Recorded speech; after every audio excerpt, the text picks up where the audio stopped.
Olá, eu sou Eliane, da empresa InMind, responsável pela empresa, e nós estamos continuando com aquele projeto que eu sempre falo que é a menina dos olhos, que é passar para vocês alguns dados, algumas dicas, algumas situações que a gente vivenciou durante a aplicação dos treinamentos, das palestras.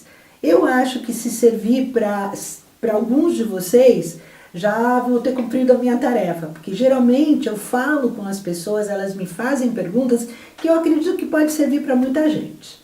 Hoje nós vamos falar de uma coisa que talvez vocês não conheçam. É uma dica, uma técnica, um método, que se chama como quiser, uma ferramenta, chamada falso positivo. O que é o falso positivo? Se você tem uma má notícia para dar, em geral, a gente fica tão tenso que vai direto. Tá? Vou dar um exemplo. Alguém que tem que explicar para a diretoria que o orçamento estourou em 1 milhão. Tá? Olha, nós estouramos o orçamento porque teve isso, isso, isso.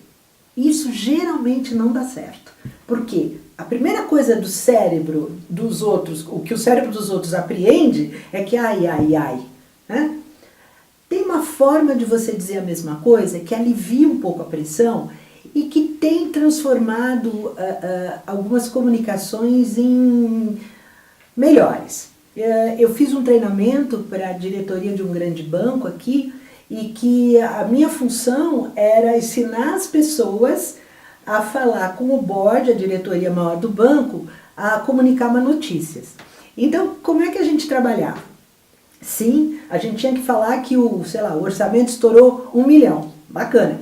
Só que em vez de eu ir direto assim, o que a gente faz? A gente faz um falso positivo, que é o seguinte.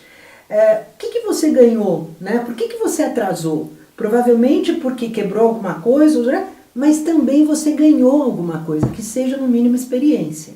Então, se você entrar e disser o seguinte, olha, o projeto XPTO, nós avançamos mais do que eu imaginaria, tanto é que eu precisei de mais tempo e também de mais verba para ele. Isso produziu, e aí vai falando o que teve de déficit, ou seja Deus o que for. Sempre começar com alguma coisa positiva, tem que ser verdade. Então alguma coisa, realmente, eu consegui isso, isso e isso, por isso aconteceu aquilo. Tá? É começar com positivo e depois para aquilo que você vai ter que informar que não é tão bom. Tá?